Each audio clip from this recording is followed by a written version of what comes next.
Estamos con Rubén Steiner y ayer decíamos que Wayne es vino, Steiner es piedra, es una roca, piedra, sí. como Stone Como en Stone, inglés, sí, exactamente, y wine, ¿sí? Pero esto es alemán. Y sos un especialista, ¿cómo te definirías? Yo soy un consultor en comunicación política y constructor de marcas políticas. Me especializo en construir y gestionar marcas políticas. ¿Qué es una marca política? La marca es una disparadora de significados a la cabeza de la gente. O sea, hace 50 años una marca valía por la cantidad de mercadería que tenía General Electric de los depósitos. Hoy las marcas más importantes, Apple, Google, Netflix, no tienen ninguna mercadería, ningún depósito. Tienen un lugar en tu cabeza. Entonces, las marcas políticas son dispositivos que construyen lugares en la cabeza de la gente. Y en eso reside su poder. La batalla está, el campo de batalla está en la cabeza de la gente. Entonces, lograr un lugar en la cabeza de los votantes, de los sujetos de elección, como estar en la cabeza de alguien que uno quiere enamorar, es la tarea de la marca política. Ya has venido alguna vez al programa y por sugerencia del inspector nos encanta arrancar el año 2018 entrevistándote, y para los que no te escucharon la última vez me gustaría que nos contaras un poco a qué colegio fuiste, primario, secundario y dónde estudiaste. Yo estudié primaria y secundaria en la Argentina y mi familia emigró a Israel y yo estudié en la Universidad de Tel Aviv. Después hice algún posgrado en Estados Unidos y después me dedico a la docencia acá y al trabajo en comunicación política. Tengo un estudio que se llama Marca Política y una página que pueden entrar, www.marcapolitica.com. Y nada, me dediqué siempre a la comunicación. Estudié también, tengo un BA en economía, una licenciatura en economía, lo cual me sirve mucho para construir el discurso, pero digamos, siempre mi vocación estuvo básicamente en la comunicación. La pregunta que te querría hacer es, te dedicas a la política también, digamos de alguna manera, Sí. ¿por qué no fuiste un político profesional? Porque yo entendí que los políticos tienen siempre un momento en el cual surgen, explotan y tienen su auge y después vuelven al llano. Es un momento muy difícil la vuelta al llano, muy difícil. Yo la he experimentado con mucha gente con la que yo he trabajado y a mí me gusta y yo sé que puedo influir y cambiar la realidad mucho más ayudando y construyendo marcas políticas. También la política requiere de un cierto pragmatismo que tiene que ver con, a veces, no diría traicionar, pero a favor de conseguir objetivos más grandes, renunciar a determinados valores. Y yo me siento mucho más cómodo tratando de ayudar a otros a poder modificar la realidad, a cambiar la realidad, y desde el pragmatismo, pero me siento mucho más cómodo haciéndolo, y aparte trabajando con diferentes personas. O sea, generalmente yo no trabajo con personas que contradicen mucho mis valores, que contradicen mis valores, pero sí trabajo con diferentes personas con diferentes ideologías, y eso también para mí es muy importante y responde a tu pregunta, pues yo creo que hace falta, yo creo en la condición nacional de un país, y un país necesita de una derecha, de una izquierda, de un centro. Yo no reniego de posiciones políticas enfrentadas, creo que son necesarias. Yo creo que hace falta que alguien me corra por derecha a mí y que alguien me corra por izquierda, digamos, como gestionador, que alguien me diga, mira, hay que contener a la gente, hay que darle un mínimo, y otro que me diga, mira, no podemos darle todo servido. A mí me sirven los dos. Si vos me preguntás a mí, yo soy más keynesiano, soy más de establecer un un marco de contención, una malla de contención social que garantice determinadas cosas. Pero creo que hace falta que alguien me diga, mirá, hace falta cuidar la iniciativa privada y el mercado, aunque yo por ahí no esté en esa posición política. Yo quería, para que lleguemos al hoy, me gustaría ir un poquito para atrás, porque vos hoy podés dedicarte y vivir con dignidad de este laburo, porque en la década del 60 y en la década del 70, desde desde los grandes pensadores, me está costando que me salga Gombrowicz, como uno de los primeros que estaban vinculados a los medios de comunicación, a la televisión tradicional, a la televisión que se veía en Estados Unidos, las tres grandes cadenas, ABC, NBC y CBS o CBC, a hoy, donde está Durán Barba. En ese espectro, gente que salió de la publicidad, como David Rato con el gobierno de Alfonsín, o fue el primero que profesionalizó la comunicación política para la Argentina en lo que podríamos llamar la política democrática moderna de los últimos años, hasta asesores y periodistas como Augusto Bonardo en la década del 60, que era un gran conductor y periodista y todo el mundo sabía que era demócrata progresista, admirador de Lisandro Latorre, le digo para los que son más viejos y para los más jóvenes que vayan a Google y se fijen quiénes son. Pero quiero decir, la política hoy está muy vinculada a Marcos Peña. Cuando lo entrevistan en la televisión le pregunta si tiene o no tiene trolls. Entonces lo primero que te quería preguntar, el primero de los últimos años que cambió un poco el modelo de campaña fue Obama, ¿no? Con el tema de Twitter y su impacto sobre los más jóvenes y generar una esperanza. La campaña de Trump, ¿qué distinción tenía con las últimas campañas de la década del 90 o de principios del siglo XXI? Ahora déjame retomar lo que vos... La primera persona que inauguró, digamos, el tema de la comunicación política en Estados Unidos fue Edward Bernays, que fue el sobrino de Freud, que fue el que hizo la campaña para los cigarrillos para mujeres, una cosa muy increíble, que hizo un desfile donde las mujeres andaban con los cigarrillos en las ligas, y fue el primero que fue contratado por políticos en Estados Unidos. A partir de ahí, digamos, acá en Argentina hubo un antecedente de rato, que la campaña de la Nueva Fuerza fue la de Chamison Darts, muy profesional. Es más, Marcelo Cosín, que trabajó con Rato, trabajó en esa campaña con Juan Cosín, su hermano. Sí. Y sí, en Argentina pues Rato, obviamente, con Cosín, Dreyfus.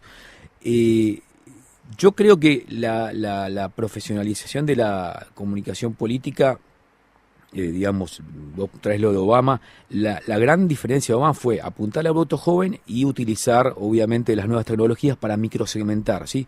Es muy interesante que Obama estudió, el equipo de Obama estudió que vos sabés que en Estados Unidos Trump perdió en el popular, o sea, perdió en el recuento total de los votos, pero ganó los estados.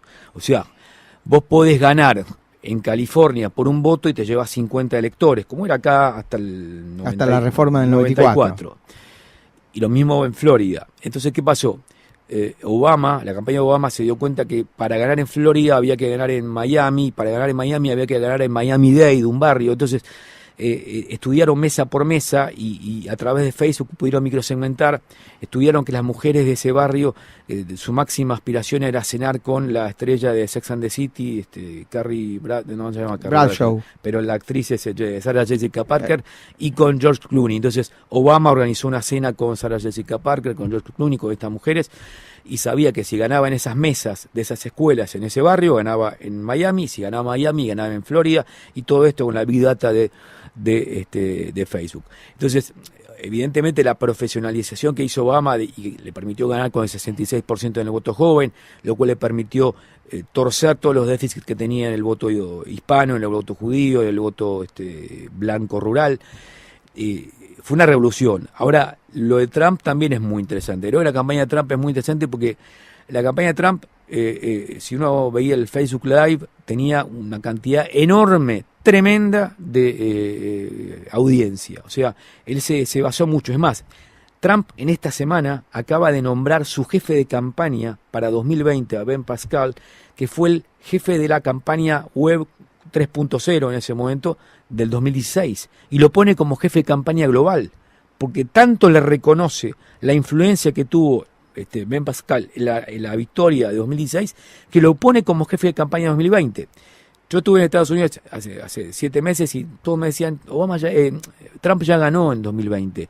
¿Por qué? Porque ya juntó la plata, ya tiene la plata, tiene el equipo de campaña, tiene todo para 2020. Encima, las noticias económicas son bastante buenas, lo cual tuerce un poco el humor que había contra él. La campaña de Trump fue muy interesante, porque la campaña de Trump tiene la propia acción de él y una acción que uno le atribuye a trolls que quizás vienen de Trump o quizás no vienen de Trump, quizás vienen del otro lado, de Putin, que empezaron a publicar noticias de dudoso origen y que convencieron a mucha gente de muchas cosas, acerca de que, como en su momento, de que Obama era musulmán, ahora de que Hillary tenía negocios turbios.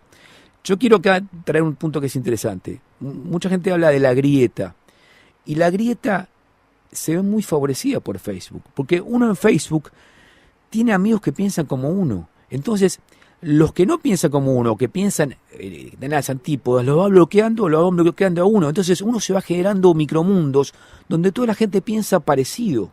Entonces, este fenómeno de la grieta hace que uno tenga ecosistemas donde uno tiene gente muy afín. Y ahí los trolls tienen mucha fuerza. Y ahí la publicación de estas noticias que yo te decía en la campaña de Trump cobra mucha fuerza, porque se empiezan a difundir rumores de que Hillary tiene, no sé, un pariente que tiene que ver con, no sé, con el narcotráfico, con lo que sea, y la gente lo empieza a repetir, lo empieza a creer, y se va tomando como verdad esto de que hablamos de la posverdad, ¿no? Está todo... Ahora hagamos una cosa. Todo el mundo está con el tema de la posverdad, que Sí. es como una muletilla. Escúchame, el que anda un poco rápido es Trump. ¿Me podés volver a repetir lo que me dijiste antes que fuéramos al corte? Que tiene todo armado para la campaña del 2020 Sí, y bueno. que en Estados Unidos creen que gana. Sí, esta semana anunció que nombraba jefe de campaña, lo cual es raro, antes era de medio término ya, y nombró como jefe de campaña al que dirigió la campaña en la web en 2016, lo cual habla de la importancia capital que tuvo la web para él para ganar. Pero además tiene los fondos, él armó esos MPACs, que son los fondos para campaña que están blanqueados, digamos, y los tiene, digamos, armado, y hoy había una nota en el New York Times que decía cómo los millonarios empezaron a quererlo a Trump. Claro, porque al principio la mayoría de los millonarios apoyaron a Hillary, el establishment apoyó a Hillary, y ahora se dan cuenta de que por ahí Trump es una buena idea. Y lo están apoyando económicamente. Trump tiene fondeado y tiene armada la campaña de 2020. Vos me preguntabas al principio el tema de las marcas políticas. Yo les sugiero que vean Netflix, y si no debe estar en otro lugar, una serie documental que se llama Dirty Money. Hay uno sobre Trump, y donde explica que Trump en realidad no es millonario. O sea, Trump dice que tiene 4.000 millones de dólares. Ahí dice, un periodista lo acusa, y por eso fue el único que le hizo juicio, de que tiene a lo sumo 150 millones de dólares, lo cual es mucho. Pero para Estados Unidos no es un mega millonario. Y él le decía a los periodistas, ustedes digan de mí que soy ladrón, que soy todo, pero nunca digan que no soy millonario. Pues lo único que le interesaba a él es que digan que es millonario. Y ahí en ese documental él muestra cómo él construyó su marca. Él, la verdad que tuvo una gran habilidad para construir su marca, y cuando hablo de marca hablo de construir ese lugar en la cabeza de la gente. Para el blanco rural americano, pobre, digamos, clase media baja, Trump es el exitoso, el millonario, el que puede sacar al país adelante porque él lo hizo con él. Entonces, ese desarrollo de marca que hizo Trump, la verdad que es clásico. Entonces, cuando vos me preguntás qué es una marca política, cómo se logra un lugar en la cabeza de la gente, fue lo que hizo Trump. Y Trump luchó contra el establishment, luchó contra su propio partido, que le hizo la guerra. Bush dijo que iba a votar en blanco, Bush padre creo que también dijo lo mismo, la mayoría, McCain dijo que de ninguna manera lo iba a votar. Entonces, tuvo todas en contra. La mayoría de las iglesias no estaban con él. Entonces, él hizo una campaña contra todo y contra todos, ¿sí? Fue él con la confianza de una idea, que era apuntar a la ruralidad blanca americana, a los WASPs, a determinados evangelistas, y apuntar a un sentimiento de hartazgo y fatiga con respecto al establishment. Y lo hizo bien, tuvo una estrategia y la aplicó bien. Te quería hacer una pregunta. Hay un analista, también un consultor americano, que se llama Jan Brenner, que dice que Trump es un narcisista, que más que importarle a Estados Unidos le importa él mismo.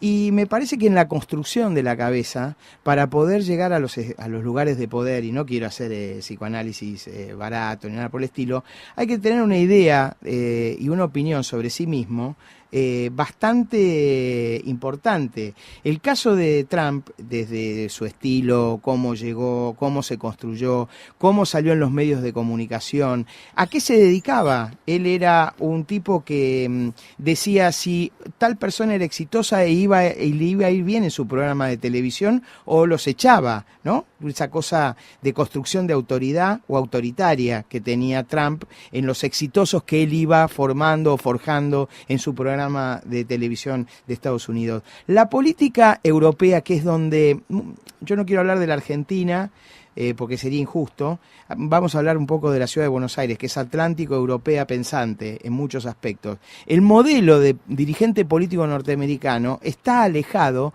del modelo ideal que en muchos, salvo en el peronismo, pero que Macri mismo, ¿no?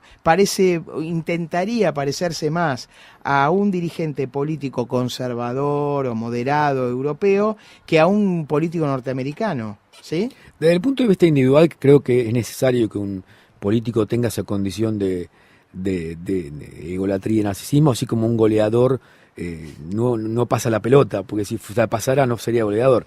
Yo creo que es necesario, y creo que Trump tiene todas las fichas en ese aspecto. Ese documental muestra cómo él incluso construyó, la mayoría de los edificios que se llaman Trump no son de él. Él habla con las personas y dice, póngale Trump y denme algo de plata, pero él quiere que su nombre esté. Entonces, eso lo ayudó mucho. Y el programa El Aprendiz, al que vos te referís, sí, en ese documental lo pone como que fue definitorio. Eso definitivamente transformó la marca política Trump. Creo que además que hubo un cambio también, ese personaje frívolo que los Simpsons se reían y todo, fue transformándose. Yo creo que la campaña Trump disparó otros significados a la cabeza de la gente, donde mostraba que sí podía hacerse cargo de la cosa pública, y creo que eso es fundamental. Yo creo que cuando uno piensa en marcas políticas locales, creo que la resignificación de la marca política de Macri también le permitió ganar las elecciones de 2015, o sea, hubo un cambio, hubo un trabajo en la marca. Me parece que ahí también está la inteligencia de la campaña, de poder entender que hay determinados límites a la marca que hay que transponer, y Trump los traspuso. Me gustaría un poquito hablar de la Argentina en este sentido. No es común que el peronismo sea derrotado 2 veces seguidas en una elección, ¿sí? Pasó con Alfonsín en el 83-85 y volvió a pasar con Macri ahora, pero habitualmente lo que estamos acostumbrados es que el peronismo sea hegemónico, gane hasta con comodidad sus elecciones y el resto intente juntarse para derrotarlo. Ahora el peronismo está en un proceso que no sabemos bien cómo va a terminar, pero tiene dificultades para terminar de juntarse. Si vos viniera un tipo del peronismo, vos me dijiste que no tenías problema en asesorar gente de izquierda, de centro, de derecha, porque es bueno para la democracia eso. Si viniera un tipo desde el peronismo, que es la alternativa, o desde el radicalismo más alfonsinista, por decirlo de una manera, que son los que están más alejados del gobierno de Macri, ¿qué 3 o 4 cosas le diría? Mire, usted tiene que hacer esto, tiene que hacerlo de más allá, si quiere tener alguna chance. ¿Qué le dirías profesionalmente? Mira, básicamente lo que hizo Macri en el 2015 fue construir un partido de balotaje. Construyó un partido apoyado en 5 factores, digamos. Consiguió el despliegue territorial del radicalismo, que él no tenía, consiguió el apoyo masivo de los medios de comunicación, resignificó su imagen, puso a todos los que adversaban al gobierno anterior en un solo campamento, y fundamentalmente... Perdóname, no te entendí. Puso a todos los que rechazaban al gobierno de Cristina en un mismo campamento. Ajá. Pero fundamentalmente las marcas políticas requieren de una promesa. Vos tenés que tener una promesa. Y cuando pensamos por qué el macrismo sigue teniendo una base de apoyo fuerte y por qué gana esta elección, es porque sostiene esa promesa. La promesa de marca política Macri no fue que iba a mejorar la situación económica, que iba a haber más empleo. La única promesa de la marca política Macri fue que el kirchnerismo no iba a seguir. Y eso lo sigue sosteniendo. Entonces, el macrismo no pudo construir una opción política en el 2003, ni en el 2007, ni en el 2011, pues no tenía esa promesa. ¿Qué iba a prometer? ¿Que iba a trasladar los metrobuses a todo el país? O sea, ¿cuál era la promesa de la marca política? No tenía. En cambio, en el 2015 le encontró. Dijo, para, si ustedes me votan a mí, el kirchnerismo no continúa. Y eso fue lo que votaron en el balotaje, porque al macrismo lo votaron el 34% de la gente cuando tuvo opción de elegir. En el balotaje fue lo que eligió el 51% de la gente. Si yo tuviera que decir al partido X, al peronismo, lo más importante hoy es construir un partido de balotaje. Es decir, construir un partido que reúna a todo el antimacrismo, que junte a todo el antimacrismo y que le gane por el 51%. O sea, yo creo que el gran avance que dio el peronismo ahora, esta marcha, todo, es la génesis primigenia de la construcción de un partido de balotaje. Es decir, en el 2015, personas como Aldo Pignanelli, peronista, que hoy rechaza profundamente al macrismo, votó a Macri. Y tenés un montón de casos así. Vos hoy tenés que generar una opción de balotaje donde la gente... En el balotaje votó a Macri, porque era parte del equipo de Massa. Únicamente, pero el balotaje fue donde ganó Macri. Macri en las PASO sacó 24 puntos y en la primera vuelta sacó 33 o 34. O sea que perdió en las PASO y en la primera vuelta. Entonces, en la que ganó Macri, la única que ganó, ahí lo votaron. Entonces, lo que debería generar la oposición, el peronismo, el radicalismo más alfonsinista, es construir un partido de balotaje. Un partido de todos los que rechazan al macrismo. Porque eso fue lo que hizo Macri. Macri, obviamente, alquiló el despliegue territorial de radicalismo que no tenía, o lo consiguió, digamos, para ser más benévolos. Tuvo el apoyo masivo de los medios más importantes. Resignificó su marca de aquel tipo con bigotes medio de derecha a un tipo que puede ser votado por los radicales como Brandoni o Facundo Suárez Lastra. Puso a todos los que rechazaban el gobierno anterior en medio campamento y finalmente la promesa de la marca. El camino crítico sería ese: construir un despliegue territorial, tener el apoyo de algunos medios, porque sin los medios es difícil, y como promesa de marca, construir un partido de balotaje que pueda plantear como reason why, como promesa de marca, yo voy a garantizar que en el 2019 estos tipos no siguen. ¿Qué fue lo que le permitió ganar a Macri? Para mí, como última pregunta, porque si la gente se queda con ganas de seguir es porque pasa a volver, ¿existen los trolls?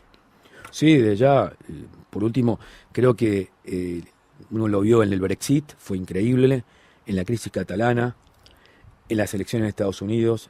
De repente, objetivamente, aparecen cientos de miles de identidades truchas, con un inglés medio roto, medio difícil, que posteaban en grupos americanos, en las elecciones, o en el Brexit lo mismo, o en la crisis catalana, o en las elecciones de México. Y no digo que sea todo patrimonio de Putin, todos los países tienen trolls, y acá también hay trolls. Me parece que los gobiernos se dieron cuenta que es un ejército más, y que no podés no tener un ejército, y que muchos de nosotros, y yo me incluyo, yo no abro el diario ni entro a un portal para ver lo que pasa, entro a Twitter y veo cuáles son los trending topics. Entonces, si dice Abad, ahora me fijé, dice primero AFIP, segundo Abad. Entonces digo, algo pasó con Abad, algo pasó con AFIP, y ahí me entero. Yo no entro a Infobae, yo entro a Twitter. Entonces, si tienen 200.000 cuentas falsas que pueden poner de repente otro tema arriba, es interesante porque pueden desviar la agenda. Ojo, yo sé que eso pasa, entonces voy con cuidado y sé que cuando hay un tema tirado de los pelos, entiendo que fue instalado falsamente por los trolls. Por eso, digo, no es tan democrático Twitter, no es tan democrático Facebook, está muy influido por las asimetrías que plantean los poderes. Hay que tener cuidado, hay que mirarlo con pinzas, hay que elegir, como cuando uno lee los diarios, tal cosa de Página 12, tal cosa de Clarín, porque uno sabe que hay intereses detrás. Esto es lo mismo. Última pregunta, tenemos 2 minutos. Yo no tengo ni Twitter, ni Facebook, ni tengo, o sea que soy casi un tipo de plesiosaurio. Pero mis hijos sí. Y me preocupan más los jóvenes que 20 años. Ellos sí están advertidos que existen estas cosas. Sí, sin duda. No los van a sorprender fácilmente. Hay que estar alerta todo el tiempo y hay que dudar todo el tiempo y hay que... Yo te diría que si como consejo, y con esto termino, si vos quisieras orientar a tus hijos en ese sentido, hacerles aplicar el mismo criterio que vos usás cuando lees los medios. Vos sabés que cuando hay una noticia en Clarín o en Página 12 o en Perfil, sabés quién está detrás de eso y por qué puede estar corporizando esa agenda. En Twitter es lo mismo, en Facebook es lo mismo. Dudar, pensar quién está detrás de esto, por qué, no tomar nada como cierto y como real. Siempre dudar, siempre pensar que todo lo que está publicando hay una intención de corporizar una estrategia de negocio político o corporativo detrás de eso. Si querés ser candidato tenés que hablar con Rubén Westeiner, ¿no? Muchas gracias. Chao. Nos vemos, gracias por venir, Rubén.